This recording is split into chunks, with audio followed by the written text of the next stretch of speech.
Every time you speak, people are making a decision. Is this someone I can trust? Or is this someone that I tune out of? Running my company, acquisition.com, taught me this. Leadership lives or dies by your communication. If you cannot communicate like a leader, then you will never be trusted like one. So let me show you the 5 behaviors that are quietly killing your executive presence and exactly what to do instead. Number 1 is stop over-explaining. You can have the best ideas in the room, but if you can't actually communicate them clearly, you will always follow somebody who can. And the thing is that trust erodes with every weak behavior that you let slide. You don't need to add behaviors to be taken seriously. You actually just need to eliminate the ones that make you look weak. The most intelligent people in the room, they rarely say the most. They actually usually say the least, but every word that they say lands with people that are there. I used to be the queen of over-explaining, and I did it for multiple reasons. One, I felt like if I didn't give people every single thing from my brain that they weren't gonna understand the concept, when it was actually the fact that I didn't know how to simplify concepts. The second is that I felt not sure in what I was saying, and so I talked around the thing a million ways until I finally was like, does the person understand the message? And then the third thing was that if somebody wasn't giving me the reaction that I wanted, I felt unsure, uncertain, doubtful, so then I kept talking, and it was out of nervousness. And so it wasn't until I got into a setting where I was leading a big team where I realized that I watched myself on a meeting and I was replaying it because I felt like I didn't get the reaction I wanted out of my team. And when I watched them watching me, I was just talking in circles. At some point they tune out. They're like, you're just said it 6 times already. Like, I don't need to hear you say it again, lady. Like, we already know. The second is that I didn't come off confident. So people started to check out because suddenly they're like, well, I don't want to listen to you because you're not an expert. Because experts and people who are confident, people who know their they don't need to talk that much about the thing. They just say it, they assume that you understand, they move on. Here's the thing. If you pause and you're okay with silence, it gives people time to process and respect your words. Authority is felt when one speaks as if they're expected to be heard, not as if they're hoping to be heard. So when your communication's tight, your thinking appears sharp, even if it's imperfect. When people are trying to improve their executive presence, the first thing that I say is you have less time to talk. They're usually taking up way too much time when they're speaking. A trick that I do with my executives, for example, is that when I'm having them present in our quarterly offsites, in our meetings, oftentimes they say, well, how many slides can I get? I'm like, it's not about how many slides you get. You get 2 minutes to talk. However many slides you want in there, great. But I try to constrain the amount of talk time they have because it will constrain them to a certain amount of time, which makes them bring the message down to only the most important points. Because if not, right, is most of the time they're over-explaining.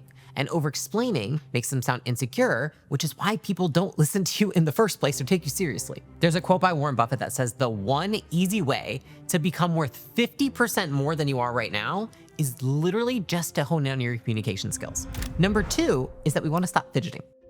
What you say does not matter if your body language is saying the opposite. People won't follow somebody who looks uncertain. So if your voice and your body are not aligning, people don't trust either of those things because your energy reads as nervous and uncertain. And people don't want to follow somebody who comes off nervous and uncertain. So instead of being nervous and chewing gum, like I'll do that, and playing with your hair and playing with your nails and like doing all sorts of things, instead you want to be controlled, precise, and slow. Now, why does this work? 1, having a strong posture, having a strong presence, standing up straight, putting your hands together, having your shoulders back, sitting up straight, that shows that you're grounded, even if you are unsure. And it also signals to you that you're grounded. The second is that the way that you position yourself literally signals to somebody how you feel about yourself. So think about somebody who's really confident in themselves, and then think about how they stand. Stand that way, right? If somebody's very confident, they're standing like this, they might be using a lot of gestures, they feel open, they feel big, and they're taking up a lot of space, right? When you think about somebody who's not confident, you probably think of like more hunched over,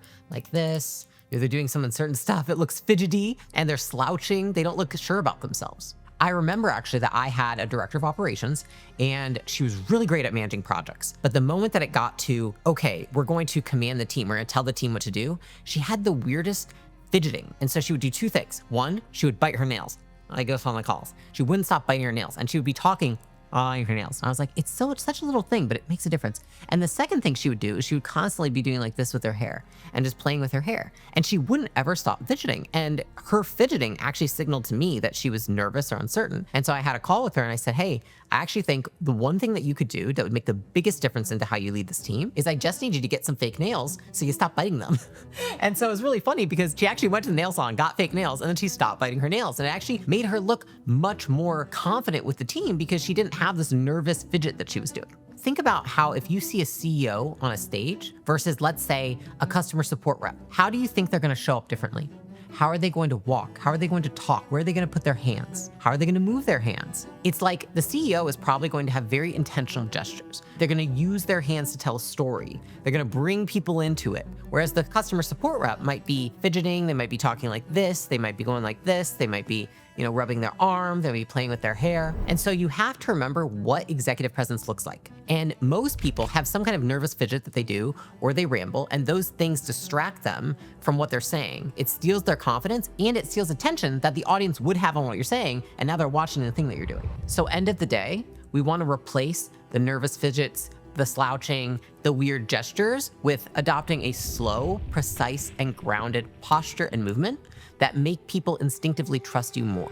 Number 3 is we want to stop asking for permission. You don't get appointed to be the leader. You claim leadership through behavior. If you don't step in and own something, take ownership, become a leader, somebody else might. And that person might be dumber and less qualified than you, which is the funny part. It might not be your job, but it is your responsibility to take ownership in situations. And people with a high executive presence do that automatically. I remember when I was in college and I was put on this project and there were 4 of us. Was actually out sick. I'd had the flu. And so when I came in, I had this group of 4 of us and I was like, okay, the project's due in 2 weeks. Like, where are we at?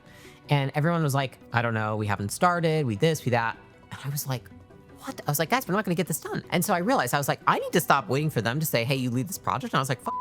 So I got home that night. I put together the whole plan. I said, I'm gonna do this. John's gonna do this. Sarah's gonna do this. Here's how it's gonna go. Here's the timeline. Here's what we're gonna do. We're gonna meet after school tomorrow. So I came the next day. I brought them the plan. We put it all together. And guess what? I didn't ask to be the leader. But then they all started coming to me. Hey, does this look okay? Do you think I should do anything differently? What do you think I should do here? How should I do this? And suddenly I became the leader in that situation. Now, I didn't wait for somebody to say, hey, we need a leader here. I just said, hey, there's no leader. Maybe I should step up and do it myself. Now, why does this work? Leaders are followed because they create certainty. If you don't create certainty in your team, amongst all the chaos, it's gonna be really tough for people to follow you. And that is why people like being around leaders, because they make them feel safe. Now, why do they feel safe?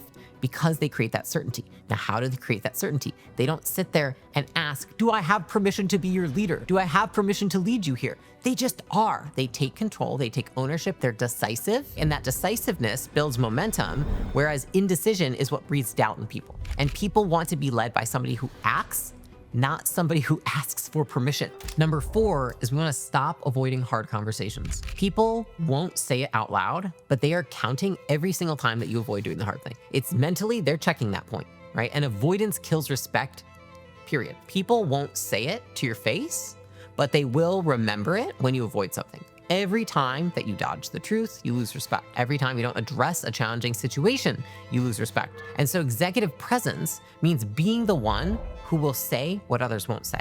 I remember there was a quote from Mark Zuckerberg that I actually really like, and he said, your job as a CEO is to be a truth teller.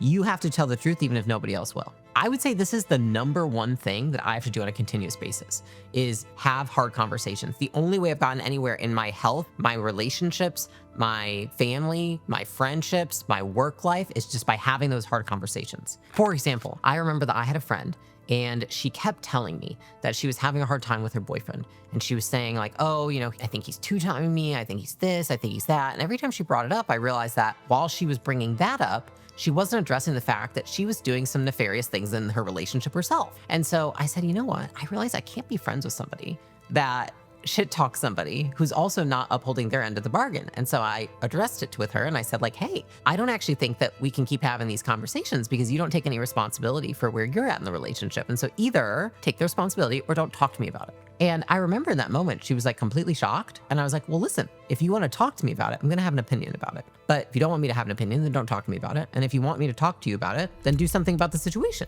And I remember it was like the first time I broke the seal with that person specifically, who'd been a friend, and I felt fed up with their shit. And what I realized in that moment is I walked away having more respect for myself. It wasn't about her and about the conversation, but it was about me feeling confident in myself, having the respect for myself that I'm the kind of person that does hard things and addresses those things. So what you want to do is you want to replace avoidance with confrontation.